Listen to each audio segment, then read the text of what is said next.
And now, it's time for another Dice Tower review with Ryan Metzler.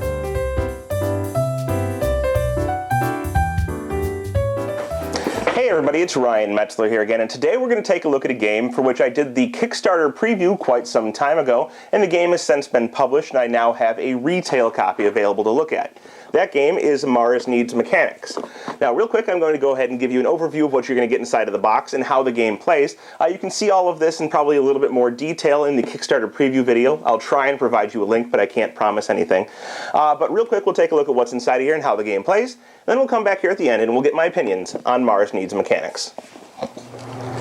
So here we can see the components all set up for Mars Needs Mechanics. Now, this is a game with a player-driven economy, and the game's going to be all about timing. What we're looking at here on my left-hand side, your right-hand side, we have different types of money. We have 10, 5, and 1 monies. They're all these nice cogs. They're called cogs in the game. And you can see that they use the punch board pretty effectively, that these little pieces actually fit inside the big pieces.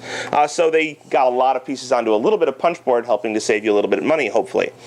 In addition, you'll see we have a board here, and this board is going to keep track of all of the prices of various things throughout the game.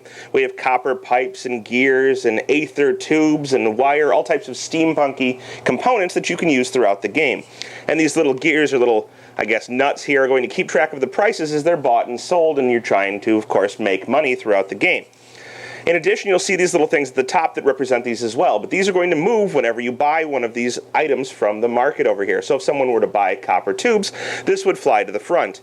And at the end of the round, depending on how these adjust and how these move up and down and get pushed to the back or moved to the front, are going to adjust the prices of various goods over time. So you're trying to buy them to drive prices up, but not spend more money than you can make on them later. Over here, we'll see the components I was talking about. We'll see that there are boilers and aether tubes, and these will change from round to round as players buy them and sell them. New ones will come out, and you'll try and buy them at the right time and sell them in order to make money. At the bottom here, we have what is a variable part of this game. There are 4 different cards here that we have that are called mechanisms or mechanics. And you're going to be building these things in order to try and help you throughout the game. The 4 that I have out here right now are the 4 that they suggest you start the game with, but I will note that there is a pile of these that you can use and randomly select from or choose from if you want to kind of steer the game in one type of direction or another. But the 4 that they suggest to start with are the X-ray goggles, which before you sell your components on your turn, and selling of course is trying to make money, you can look at the top 3 cards of the deck to see what's upcoming. Maybe you want to hold on to your set and get more money for it later because you can add more cards to it. The difference engine is going to allow you to sell on your turn, which is outside of the normal selling pattern. Usually you'll play your turn and sell afterwards. This will let you sell on your turn, which could actually allow you to sell before the price of whatever you're trying to sell changes. We have the rocket booster here, which says that you get an extra cog for each set that you sell. So building this on your turn may be a good way for you to make extra money when it does come time to sell. And then you have the aether drive here, which is going to allow you to name one component type, and it's going to let you put out a token on that component type saying that you must pay 1 more. Everyone must pay 1 more anytime they try and buy that component. Each player will start the game with several different things. You're going to start the game with some tokens to show which of these mechanisms you've bought. You don't take the card when you build it, you just put a token on there to show that you have. They'll also start with that +1 token I just showed you, which will allow them to increase the price of something if they build the aether drive. They'll start with 30 cogs. They're going to have 30 cogs to start the game with, and then they're going to start with a hand of cards. In this hand of cards will be some of these different components that I showed you. For example, our player here has an aether tube, a boiler, and a lens, and then each player will start with 2 scrap, which are basically a component you can use to add to your sets in order to sell them, but they won't make you any money. And you'll need sets of a certain size to sell, so you can throw these in there to basically buff up your set, but not get extra money for it. Selling it early, but not making more profit. To play the game, each player is going to take turns, and on a player's turn, they really have a choice of one of 2 things as a mandatory action. They might either buy one of these components for its current market price, which you'll see right now is 5 for all components, or they may pass and simply just not do anything. If they were to buy one of the components, let's see, our player has aether drives, boilers, and lenses, maybe they decide to buy one of these boilers. They're going to pay the current market price, which is 5, so they're going to return one of these 5s to the supply and buy a boiler. And they'll put that into their hand, of course. That gives them 1 more towards a set of at least 3 boilers, and you need at least 3 of something to sell later on. And that's where the scrap comes in. I said, if I wanted to, I could theoretically include a scrap to have 3, but now when I sell these, I'm only going to get credit for the 2 boilers, not the scrap. Anytime you buy something, you're going to take the corresponding token on this track and you're going to move it to the front. And we'll see what this does later, but essentially it's going to drive up or down the price of the various things that are bought. In addition, on your turn, you may take an optional action, and that is to build one of these mechanisms or to break one of these mechanisms down. Each of them has a cost on the bottom. You'll see this one shows that it requires one of like these fixings or these connectors, and it requires a wire. So if I were to have those, I could play them down to the table in front of me. I don't lose them, I'm just using them temporarily. And I would put this on here to show that I have that built. Conversely, if I wanted to, I could break down a mechanism on my turn. Let's say I had this built and I needed the two components back. I could take my marker off of there, take the two components back into my hand, and then use them for whatever I needed them for later in the turn. After a player has either bought something or passed, they will pass the play to the next player, who then has the same options. They can buy something or pass, paying the current market price and moving something forward. So let's say our next player buys a piping, and they'll move pipe to the front. And then the next player decides to buy one of these two wire, and we move wire to the front. And so forth and so on. Players will have the choice of buying, constructing mechanisms, breaking down mechanisms, or passing on their turn, noting that buying or passing are the really only two optional mandatory actions that you must either take one or the other. So they'll buy or pass and then pass the play on to the next player. This will continue going until either all of the players pass consecutively or all of these items are bought from the market. Now, you won't all of the time have them all bought, so sometimes it will come down to everybody passing. Maybe somebody is not interested in aether tubes because nobody has one in their hand, and it's just not good for them to buy them up right now if they can't make a set of 3.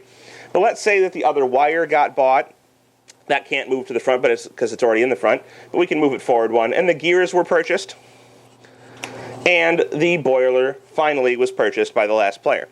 And so this is the final standings of everything after everyone has decided to buy, and everyone passes in order now. What's going to happen is that each of these things is going to slide down, and we'll see it'll slide back to the front. So magnets and aether tubes and these connectors here are going to be sitting on the -1 spots of the pricing track. The brass or copper tubing is going to be sitting on the center, and our wire, our gears, and these boilers will be sitting on the +1. So everything shifts all the way down that it can.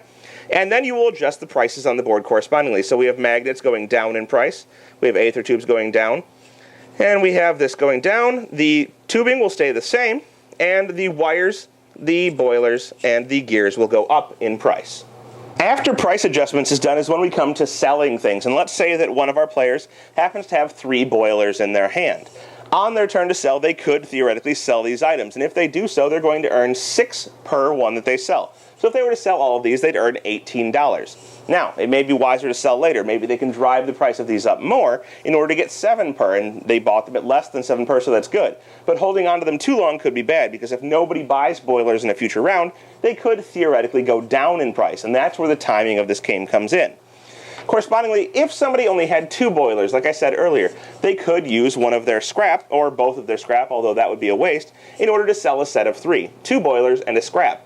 However, at a price of 6, instead of getting the $18 they'd get for 3 boilers, they're only going to get $12. So it's not quite as good a payoff, but it does allow you to get some money if you're in a little bit of a pinch at the time. So let's say that our player sold their 3 boilers for $18. They'd put these to the side, they'd be out of the game, and the player would pick up $18, 10, 5, and 3 more. Everyone else would also have the option to sell as many sets as they wanted from their hand, as long as they were 3 or more things, or they included a scrap. After that is done, we're going to go ahead and we're going to restock. What's going to happen is that these 2 aether tubes that were left over will stay, and we'll flip out more cards to fill up the market up to 8 cards. So there should always be 8 cards in the market at the start of a turn. Once we've done that, we're going to go ahead and we're going to pass the first player marker to the next player. So this will rotate around the table, and note this is a very nice quality first player marker. I like it quite a bit. But it will pass around, and the next player will start the next round by either buying one of these components or passing, and it being able to build or deconstruct mechanisms from the table as they so desire.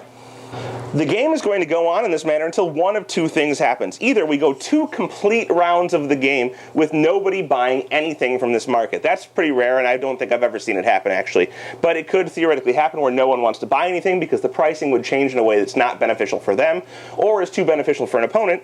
And 2 times around the whole round of the game, players pass on this market. I don't think you're going to see it happen very often.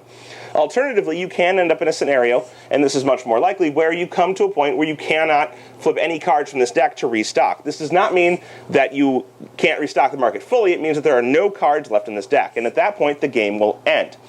When this happens, you're going to check and see who has the most cogs after a final round of adjusting prices and selling, and whoever manages to have the most cogs at the end of the game will be the winner.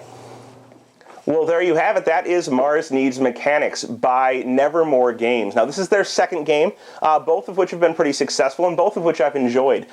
This one's a little bit lighter than I tend to play, so it's a little bit lighter economic game, but I do like that it plays very quickly. It's about a 45-minute game. The economy is entirely player-driven, and of course, the quality of the components is excellent.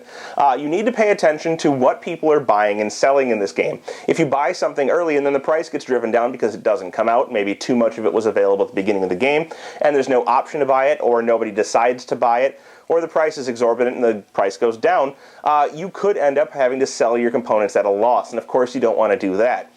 Best utilizing the mechanisms that are on the board, of course, is important to generating money or preventing your opponents from generating money, so you'll want to kind of play that a little bit close to the chest. You don't want to let, out what you're trying to do, but you want to prevent them from doing what they're trying to do.